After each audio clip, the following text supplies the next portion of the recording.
Good morning friends, Mishra sir mining class YouTube channel में आपका स्वागत है।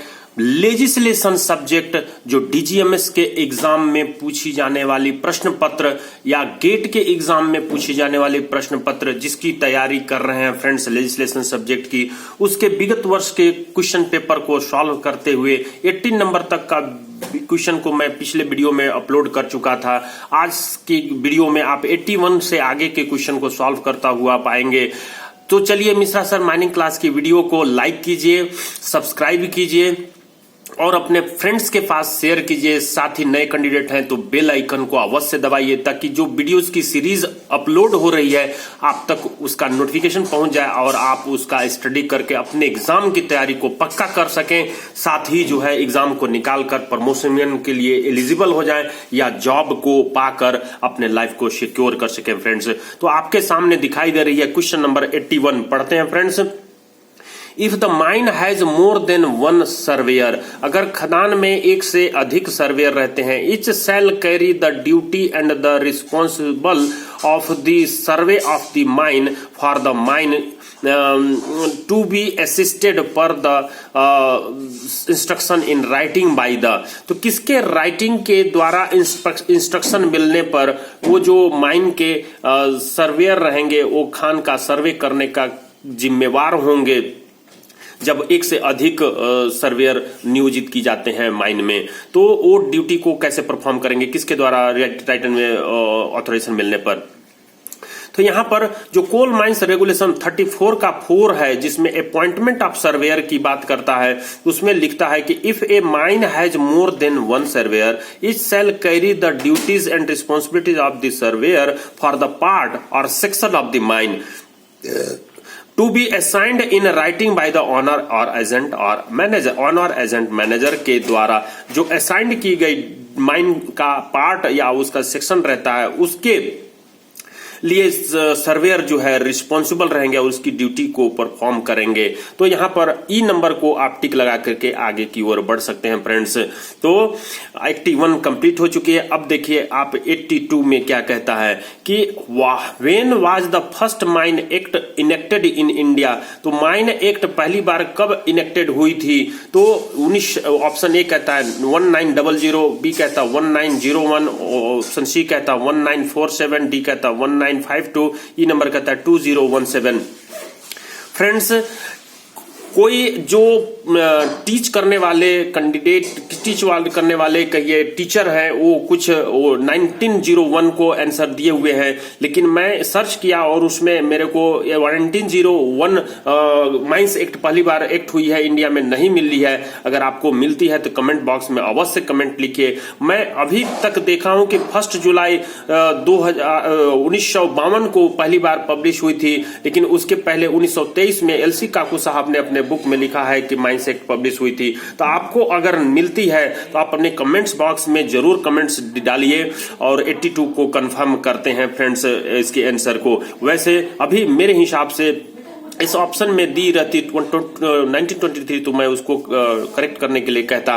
तो चलिए आप इसके लिए होमवर्क के रूप में असाइन करिए और कमेंट्स बॉक्स में कमेंट्स लिखिए। मैं आता हूं 82 पर कि 83 के ऊपर। The thick of concrete dam to be constructed for a head of water at 90 meter where the height of the gallery is 4.8 meter and constructing strength of the concrete is 42 kg per square centimeter. Friends, मैं यहां पर जो water dam की construction की बात करती है इसके लिए आपको फॉर्मूला बताता हूं और उसको दिमाग में रखिए, क्योंकि एक प्रश्न जो है आपको थिकनेस ऑफ वाटर डैम से रिलेटेड जरूर पहुंचेगी। तो ये जो थिकनेस ऑफ वाटर डैम है उसकी फॉर्मूला आप अपने दिमाग में बैठाने का प्रयास कीजिए। थिकनेस ऑफ वाटर डैम जिसकी हम कहते हैं कैपिटल T बराबर HW रूट W डिवाइडेड में 8S, जहां पर T जो है वेयर करके आपको लिखना होगा कि वेयर T बराबर thickness of water dam in meter, H जो है हेड ऑफ वाटर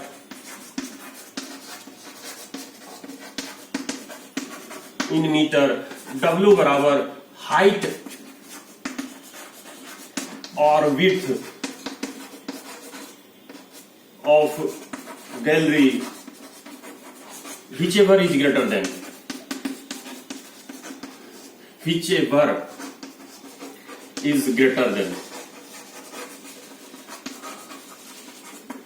और यहां पर एक लेटर और है एस, जो कि क्रशिंग स्ट्रेंथ ऑफ मटेरियल, जो कि अगर आप कंक्रीट यूज करते हैं तो फॉर कंक्रीट के लिए 42 kg पर सेंटीमीटर स्क्वायर लेंगे। अगर आप ब्रिक सीमेंट यूज करते हैं तो इसके लिए 17.5 kg पर सेंटीमीटर स्क्वायर यूज कीजिएगा। तो यहां पर आप जो है जो H√W/8S की फार्मूला से आपके प्रश्न में दी हुई है हेड कितना दी हुई है, मैं देख लेता हूं। हेड दी हुई है आपके प्रश्न में thickness of concrete dam constructed, head of water 90 meter दी हुई है। तो आप ये हेड के जगह पे 90 लिखिए, इंटू W जो दी हुई है आपकी 4.8 दी हुई है, ये आपको 90 दिया हुआ है, W जो है 4.8 दिया हुआ है, S जो है आपको 42 दिया हुआ ही है। तो यहां पर आप 90 इंटू W रख दीजिए, 4.8 √4.8 डिवाइडेड बाई 8 इंटू 42 सॉल्व कीजिएगा, 2 पॉइंट समथिंग आपकी आएगी, जो कि मैं वो उसमें भी सॉल्व करके रखा हूं फ्रेंड्स। तो इस तरह से आप जो है जो हेड ऑफ वाटर जब भी आप निकालते हैं तो रिकॉर्ड हो गई होगी, आप यूट्यूब के थ्रू ये जो है आप देख लिए होंगे कि कैसे फॉर्मूला निकालते हैं थिकनेस ऑफ वाटर डैम का, जो कि यहाँ पर 2.816 मैं निकाल के रखा हूं फ्रेंड्स। आप बी नंबर को टिक लगा के आगे की ओर बढ़ सकते हैं। मैं फिर से जो बोर्ड में समझाया हूं यहां पर भी रखा हूं, जिसमें फिटिंग जो वाटर डैम में फिटिंग है उसको आप देख लीजिए। ओवरफ्लो पाइप विथ वाल्व रहेगी, प्रेशर गॉज रहेगा, सोविंग द हेड के लिए प्रेशर गॉज रहेगा, चेक बोर्ड रहेगा साइन करने के लिए, और यहाँ पर जो थिकनेस क्या कैलकुलेशन से जो आती है जो वैल्यू, उसके बाद जो वैल्यू है उसमें थोड़ी इंक्रीज की जाती है परसेंटेज में, जो कि अगर 65 मीटर से अधिक हेड ऑफ वाटर है, कम वाटर है तो 25% इंक्रीज करेंगे थिकनेस, अगर 60 से 150 मीटर है तो 10% इंक्रीज करेंगे, अगर हेड जो है हेड ऑफ वाटर 150 मीटर से अधिक है तो कोई इंक्रीज करने की जरूरत नहीं है। तो इस तरीके से आपने 83 क्लियर कर लिया। 84 में क्या कहता है, the maximum number of days for vocational training in general. In general में वोकेशनल ट्रेनिंग की नंबर जो संख्या है वो कितनी है। माइंस रूल जो माइंस वोकेशनल ट्रेनिंग रूल जो 1966 है उसमें इस बात की मेंशन की हुई है, लेकिन जो ट्राइपेटेड कमेटी जो डीजीएमएस में 1999 में हेल्ड की गई थी उसमें डिफरेंट वर्कर की कैटेगरी के लिए अलग अलग डेज बताई गई है रिफ्रेशर ट्रेनिंग के लिए, लेकिन जो इनिशियल ट्रेनिंग होती है वो इन जनरल ट्रेनिंग जो है 12 होती है। तो यहाँ आंसर बी को आप टिक लगा के आगे की ओर बढ़ सकते हैं फ्रेंड्स। 85 नंबर में कहता है, no person shall be admitted as a candidate at any examination held by the board unless he is year of age. Board द्वारा जो मेडिकल एग्जामिनेशन ली जाती है उसके लिए कोई भी व्यक्ति कब एडमिट नहीं किया जाएगा, तो अगर वो 20 वर्ष से कम उम्र का है एज पर द CMR 14 का 1 14 का 1 as limit and general qualification of candidate. इस रेगुलेशन से 2-3 प्रश्न पूछे गए हैं फ्रेंड्स। देखिएगा इसी क्लास में आपकी फिर से एक प्रश्न इसी से आएगी, as limit and general qualification of candidate, जिसके तहत 20 वर्ष से कम उम्र का नहीं होना चाहिए। तो आंसर ई को टिक लगा के आप आगे की ओर बढ़ सकते हैं।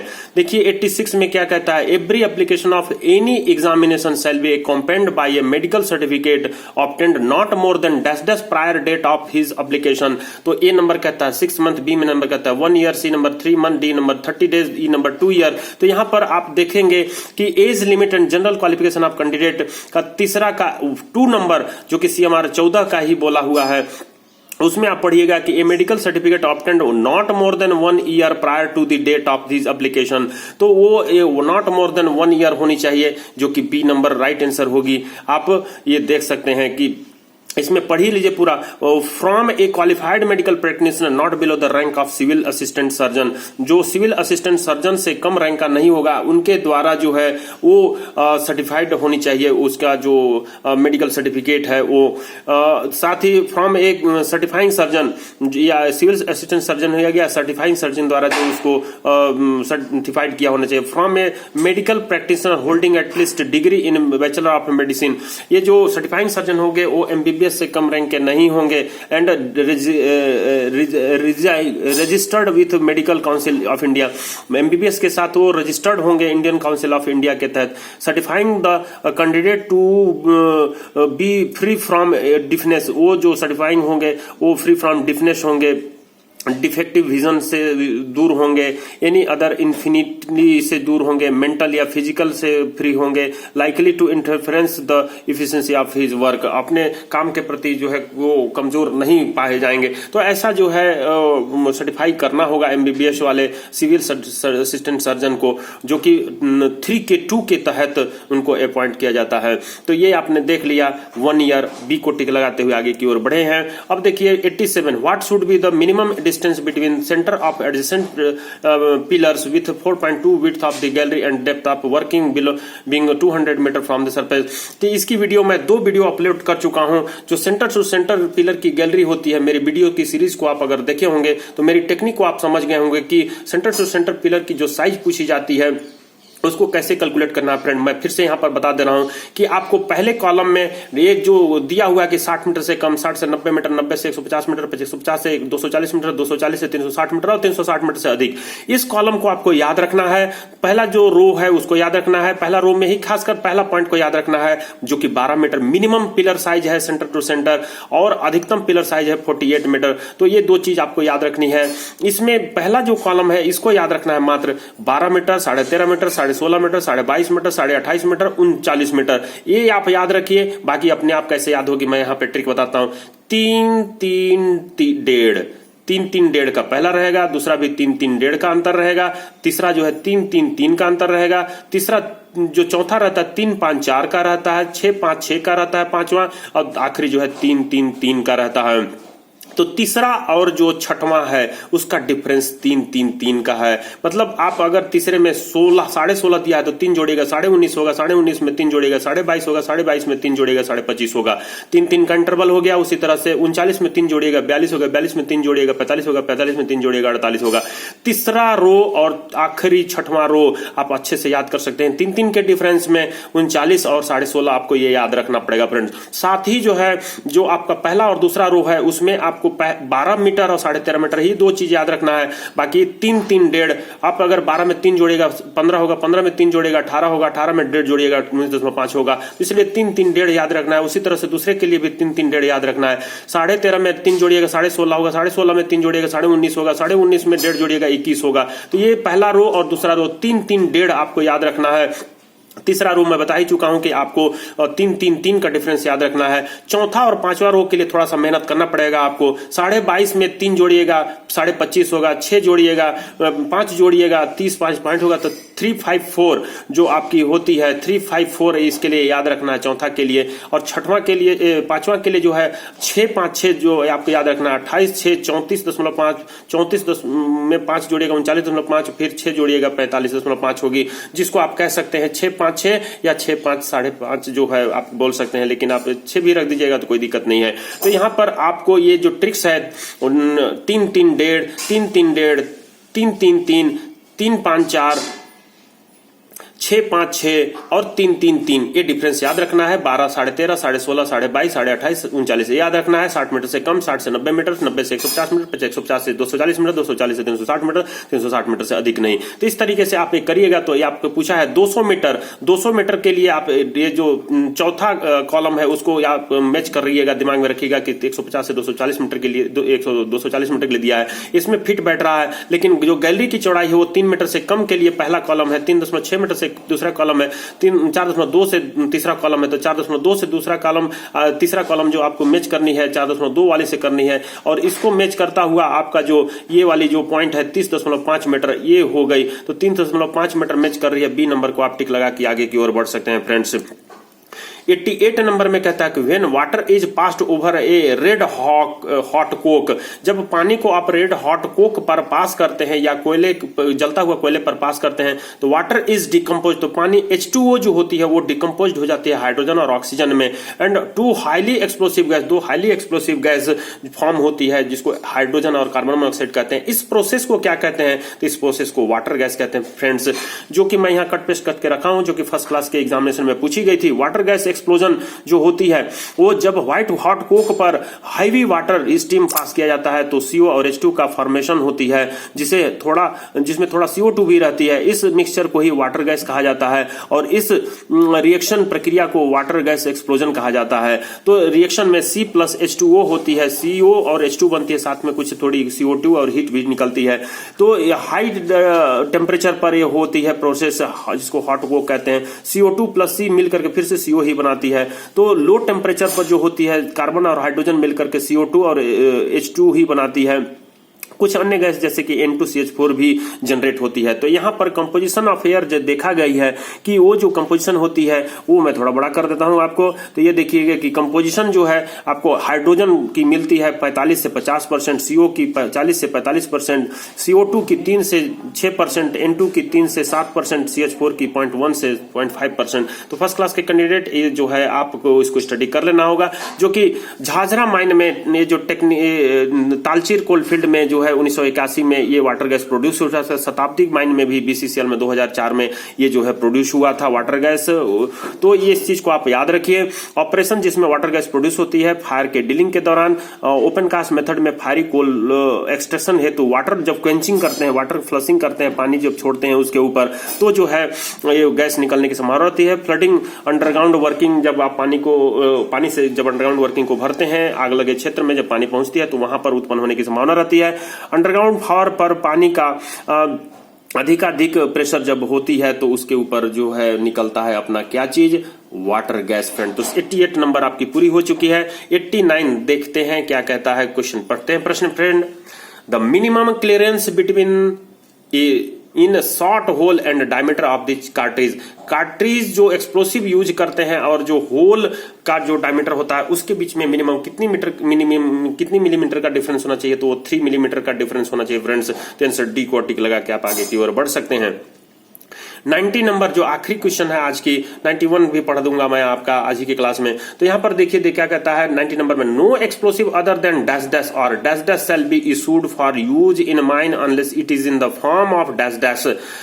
तो ये जो कहा है एक्सप्लोसिव की जो रूल है 183 जिसमें कहता है type of explosive used in the mine, जो माइंस रेगुलेशन 2017 का 183 कहता है type of explosive used in the mine, जिसके सब रेगुलेशन 2 में कहता है, जिसकी कट पेस्ट करके मैं यहां पर रखा हूं फ्रेंड्स। देखिए 2 का कट पेस्ट करके क्या कहता है, no explosive other than fuse और detonator shall be issued for use in mine और taken into use in part of the mine unless it is in the form of cartridge. तो यहां पर जो फ्यूज डिटोनेटर कार्ट्रिज वाली line है उसको आपको मैच करनी है। तो फ्यूज डिटोनेटर कार्ट्रिज वाली लाइन C है, तो C को आप टिक लगाते की और आगे की ओर बढ़ सकते हैं फ्रेंड्स।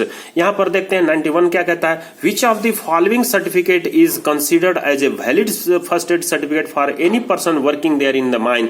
तो माइन में काम करने वाले किसी व्यक्ति के लिए जो वैलिड फर्स्ट एड सर्टिफिकेट होगी उसमें से किसको, कौन सा सर्टिफिकेट को कंसिडर किया जाएगा। तो एक कहता है certificate from the medical association of India, B कहता है certificate from local dispensary, C कहता है certificate from Saint John's Ambulance Association और any other equivalent standard, D कहता है certificate from central government hospital, E कहता है certificate from Saint John's Ambulance Association. इस संबंध में देखिएगा जो कोल माइंस रेगुलेशन 14 का ही देखिए 14 रेगुलेशन जो सब रेगुलेशन उस पर 3 प्रश्न आज की वीडियो लोड हो चुकी है फ्रेंड। तो 14 नंबर जो सब रेगुलेशन है, as limit and general qualification of candidate, उसको जरूर अच्छे से पढ़ लीजिएगा। अब यहां पर देखिए मैं दिखाता हूं उसका कट पेस्ट को।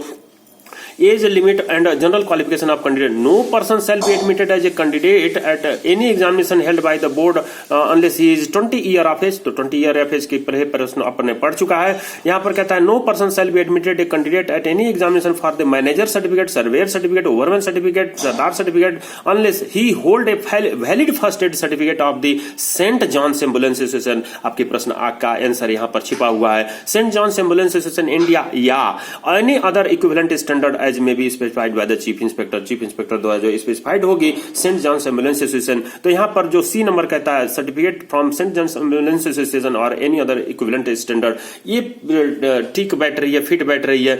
तो आप ये मिश्रा सर माइनिंग क्लास की जो वीडियो जो आप सीरीज देख रहे हैं, सेकंड क्लास फर्स्ट क्लास के कैंडिडेट, यहाँ तक कि गेट के एग्जाम में अपियर होने वाले कैंडिडेट, मिश्रा सर की माइनिंग क्लास की वीडियो को आप देखते रहिए, उसको लाइक कीजिए, कमेंट्स दीजिए, शेयर कीजिए और नए कैंडिडेट बेल आइकन को दबाइए फ्रेंड्स, ताकि कोई भी वीडियो आप तक इसमें अपलोड होती है तो नोटिफिकेशन पहुंच जाए, उसको आप तुरंत देख करके अपने एग्जामिनेशन की तैयारी को पक्का कर सकें, एग्जाम को पास कर सकें और प्रमोशन को सिक्योर कर सकें फ्रेंड्स।